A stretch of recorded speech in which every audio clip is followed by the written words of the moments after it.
Naruto, Bleach, and One Piece, some of the greatest anime and manga ever made. Known as the Big Three because they popularized anime and manga in the Western world around the early 2000s. These three very different stories found themselves popular in three very different demographics, but those three very different demographics made up the majority of kids in the Western world. And thus these three incredible and pivotal stories paved the way for future generations of anime to be popular in more markets than just Japan.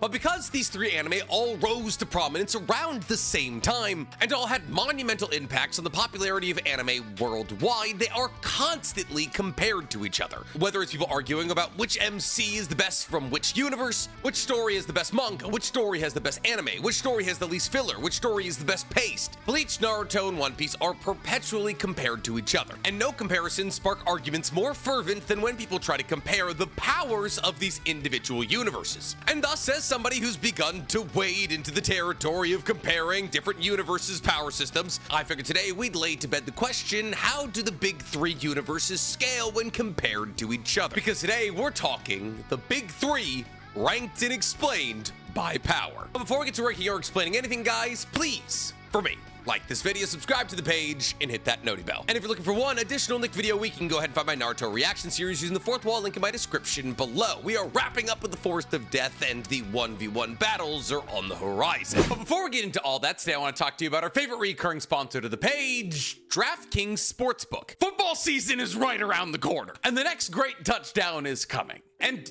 you can bet on it. See, whether it's betting on your favorite football team to surge its way to a playoff push, or betting on your divisional rival to be worse than you by a sizable margin, DraftKings Sportsbook wants you to know that it's the one-stop shop destination of all sports betting. Whether you're looking to stack a couple of bets on top of each other to make an even bigger payout with a parlay, throwing a future down on your favorite team to win, or tapping into the thrill of live betting as you watch games, DraftKings Sportsbook has got you covered. But don't worry if sports betting isn't available in your state quite yet. You can still join in on all the fun with DraftKings Daily Fantasy Sports and have a shot to win cash prizes. So what are you waiting for? New customers bet $5 get $300 in bonus bets immediately. Sign up using the link in my description or enter promo code Weeb during sign up and get to enjoying this upcoming football season in a whole new kind of way. Also, I apologize if I sound terrible today. I feel terrible. I either have a crazy head cold or COVID, and I don't know which. But your boy's got deadlines to hit, so work. It feels as though for almost as long as the big three anime have existed simultaneously, people have tried to compare them, usually trying to spin the narrative that the one that they like the most is the most powerful universe. Whether that's a Naruto fan saying that Naruto could stomp Luffy in a fight, or a Bleach fan trying to make the argument that Ichigo is multiversal, it feels as though somehow, some way, the fans of each respective universe can find a way to make the argument that their universe is stronger than the other two. And thus today we're going to be scaling each and every single one of these individual universes with completely no bias. We're going to be using conventionally accepted scales and calcs of the most impressive fighters in each universe to figure out exactly where these individual universes top out. And by identifying the top end of power of each universe without the usage of any ridiculous hyperbolic feats, we can once and for all put to bed where each and every single one of these universes scales in comparison to each other. But the first step in accomplishing that goal is identifying the most impressive fighters in each universe and use their top end feats to identify what the top end of the power system is able to accomplish. So for Bleach, that'll be characters like Yahaba, Aizen, Ichigo, the members of Squad Zero, and Yahaba's personal guard. For One Piece, that'll be characters like Imu, the Holy Knights, Luffy, the Admirals, the Five Elders. For Naruto, that'll be characters like Naruto, Boruto, Kawaki, Sasuke, all Otsutsuki, and maybe Code. So let's start with the oldest manga and work our way towards the newest manga, which means that first up is One Piece. Now, One Piece, out of all of the anime we're going to be talking about today, is the toughest to scale. There are massive inconsistencies in power all throughout One Piece. Tie that in with an insane cast of characters with an insane amount of feats, and people are basically able to tell whatever story they want to tell about One Piece when it comes to the power levels they're trying to identify in the universe. With some people make the arguments that the most powerful characters in the universe, like Imu, top out at island level, while others say that there are multiple planet busters in the universe. Fortunately, this is where I come in to inject a non-biased opinion that places us somewhere in between these two ends of the spectrum. See, here's the thing. The undoubtedly strongest person in the One Piece universe, Imu, really only has one truly scalable feat. I mean, yes, you could say that Imu was able to tank an attack from Sabo and kill King Cobra but neither of those are great ways to identify just how powerful the literal king of the world is. And therefore, if you're looking for the most impressive thing that the supposedly strongest person in the One Piece universe has ever done, it has to be inarguably the destruction of Lelouchia. See, Imu, most likely with the assistance of the Mother's Flame, was able to rain down a singular attack upon Lelouchia from the clouds that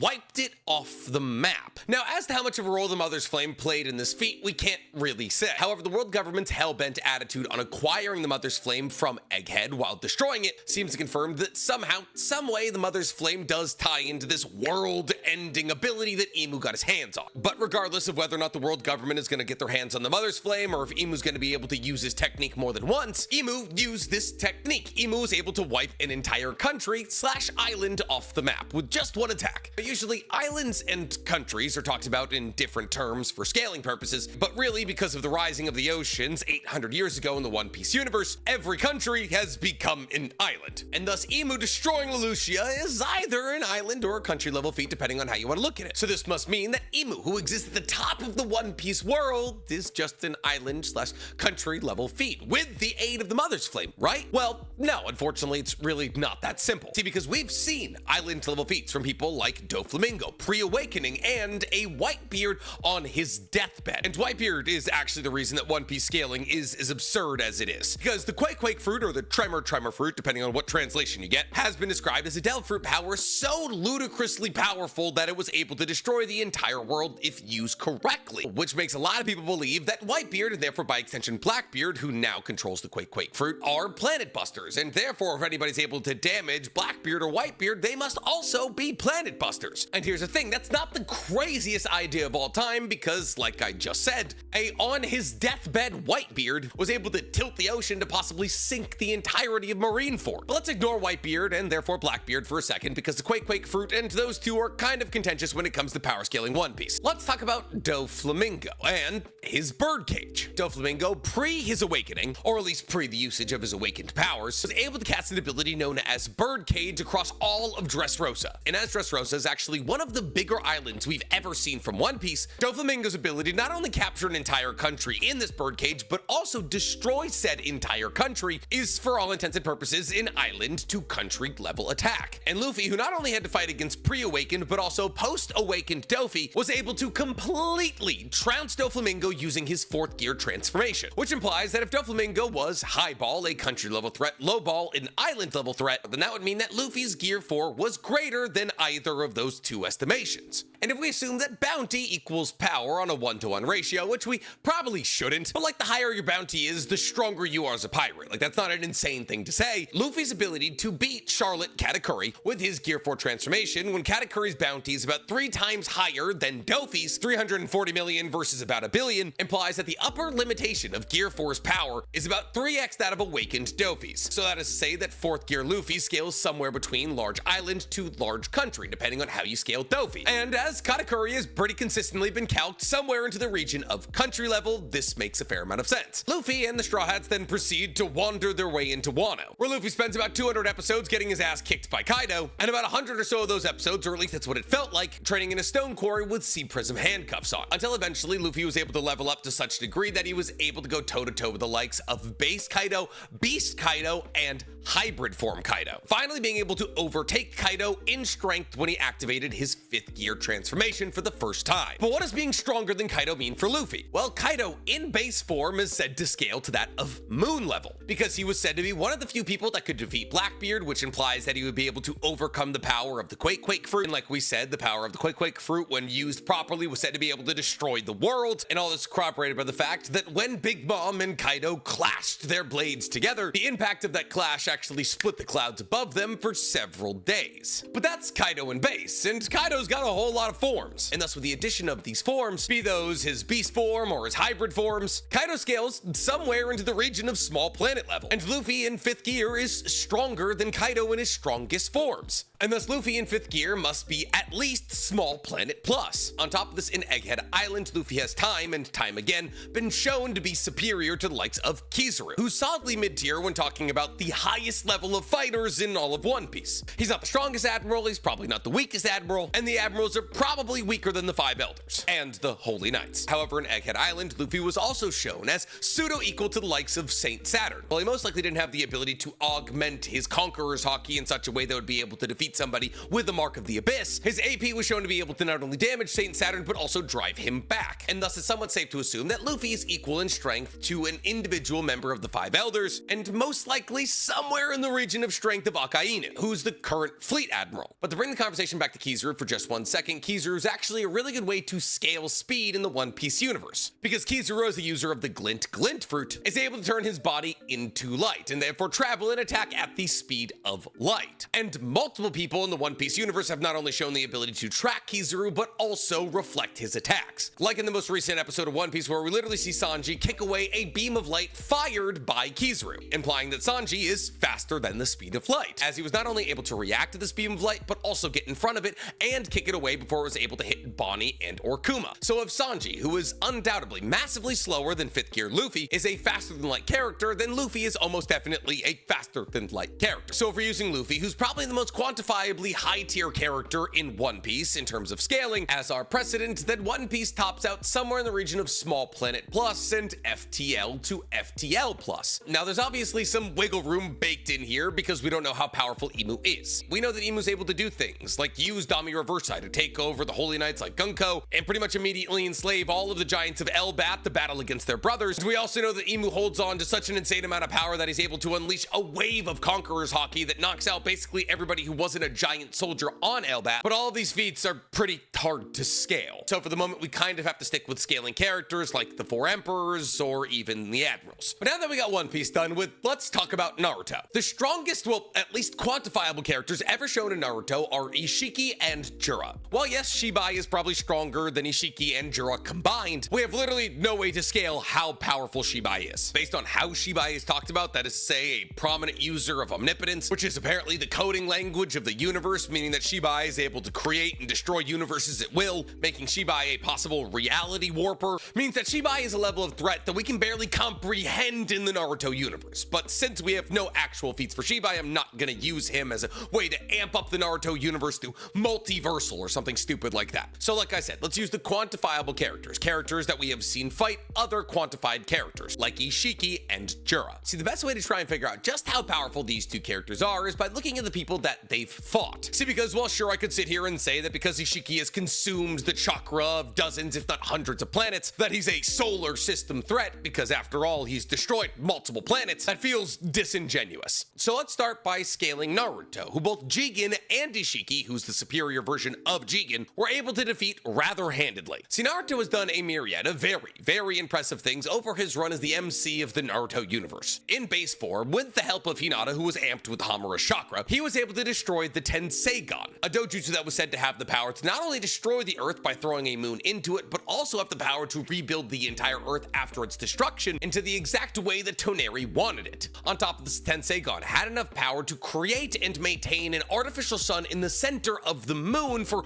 over 1,000 years. And thus, if Naruto, with the help of Hinata, that's a thing a lot of people forget here, was able to destroy something that could not only destroy the planet, but also rebuild the planet, then it feels as though that Naruto being able to destroy the Tenseigan in that moment with the help of Hinata in base form is somewhere in the region of a planet level threat. But there's a lot of mitigating factors here. I mean, Hinata was not only there and helping, but she was also being amped by the guy who this dojutsu belonged to in the first place, Hamura. However, just a little bit earlier in this movie, Naruto was able to tank an attack from Toneri while amped by the Tenseigan that sliced the moon in half. And way before that, a weaker iteration of Naruto, a 16-year-old Naruto in the 4th Great Shinobi World War, was able to, with the help of Sasuke, build a moon around Kaguya. And thus Naruto has shown 2 separate moon level feats. The idea that he would be able to, with the help of Hinata, be able to pull off a planet level feat is not that crazy. So if a younger, weaker version of Naruto is able to pull off a moon level feat, and a base version of adult Naruto is able to pull off what is close to a planet level feat, well then where does Naruto scale? Well, I'd say far beyond planet. See, because if base Naruto equals planet level, with the addition of Sage Mode in KCM2, Sage of 6-pass chakra, using Kukio's boil release to boil his chakra to a superheated point, making him even stronger, which is something he can do, and possibly something like making 3 avatars of Kurama and smashing them together to make Ashura Kurama, Naruto should be able to increase his strength many times over. And therefore, if in base form he's pulling off planet-level feats, then at the peak of his power, not including Baryon mode, he should be somewhere in the region of large planet to large planet plus. But with Baryon mode, Naruto became the strongest fighter ever seen in the Naruto universe. Stronger than Ishiki by a landslide and probably stronger than Jura.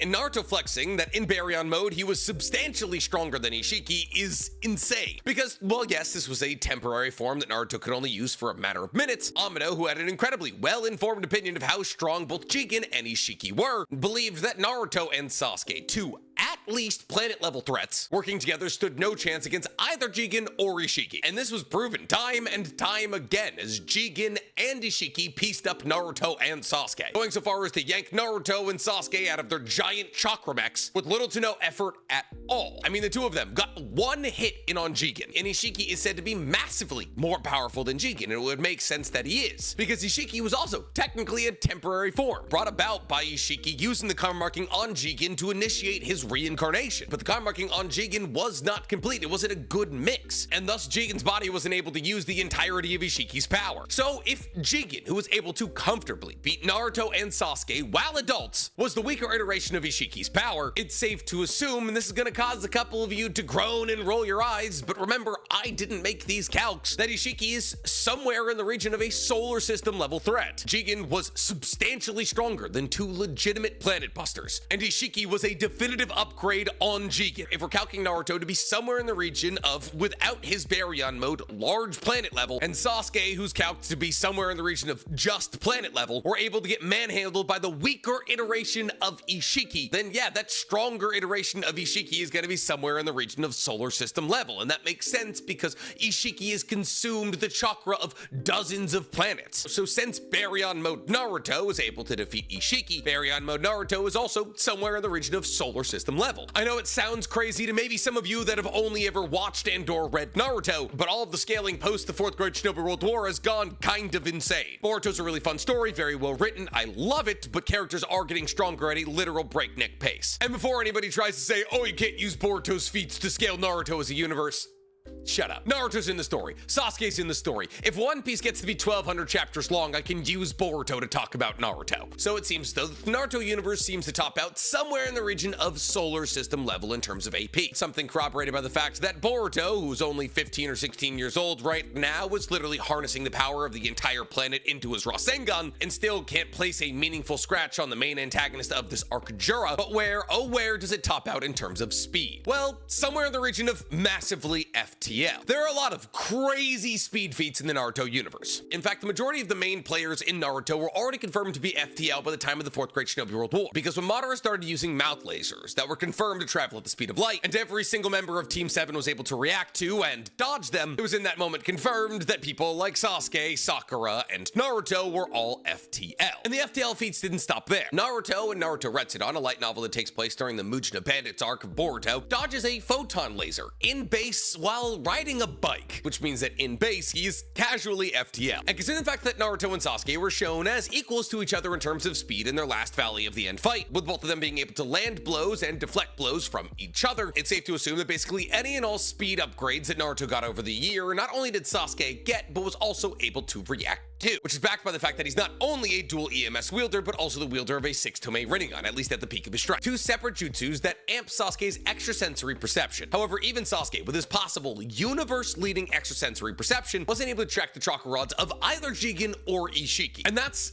insane, because Sasuke's not only reacted to, but also blitzed FTL opponents previous to this fight, like Momoshiki. And therefore, for something to be moving so quick or so imperceptibly that even Sasuke can't react to it, means that Jigen and Ishiki brought an entirely new level of speed to the universe. However, that entirely new level of speed was immediately trounced by Baryon mode Naruto, who's not only able to react to the chakra rods of Ishiki, but also catch them. And therefore, while there's no way for us to quantify exactly how fast Jigen or Ishiki's chakra rods were going, the fact that Sasuke, who is FTL plus very comfortably, could not react to these chakra rods, but Baryon Mode Naruto could not only react to them, but also catch them in a literal bunch, means that Baryon Mode Naruto is somewhere in the region of massively FTL. So with all this said, the upper ends of the Naruto universe are solar system level and massively FTL. And I know some of you are doing the math right now and realizing that those stats are better than One Piece's stats, and yeah, you're right, because like we said, One Piece seems to cap out somewhere in the region of Small Planet Plus and FTL to FTL plus. So the highest end combatant in One Piece seems to not only be weaker, but also slower than the highest end combatant in Naruto. Now, does this matter? No. Does it mean that you should like One Piece less than you like Naruto? No. And does it mean that every character in One Piece loses to their respective counter in the Naruto universe? Also, no. But on a universe by universe-wide basis, the One Piece universe is weaker than the Naruto universe, at least at its highest bounds. I'm sure if you scaled every single character in One Piece and every single character in Naruto, maybe you'd find a different story, but I'm not going to do that. But with Naruto out of the way, that brings us to our last entry in the big three.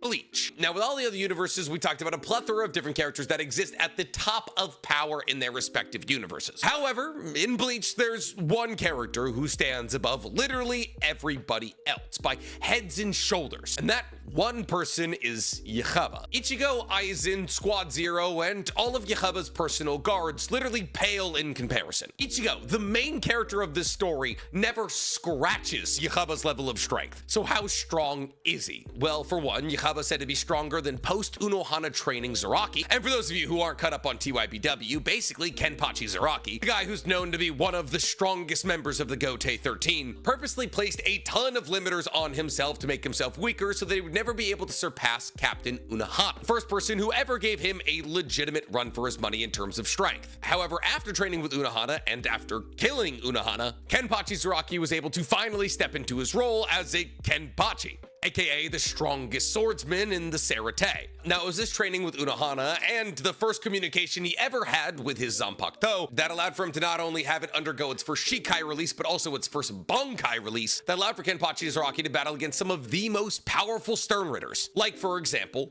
Gremmy, the Visionary. See, Gremmy, as the Stern Ritter V, had the power of the Visionary, which allowed for Gremmy to do anything. If anybody ever asks you, what ability do you want from anime?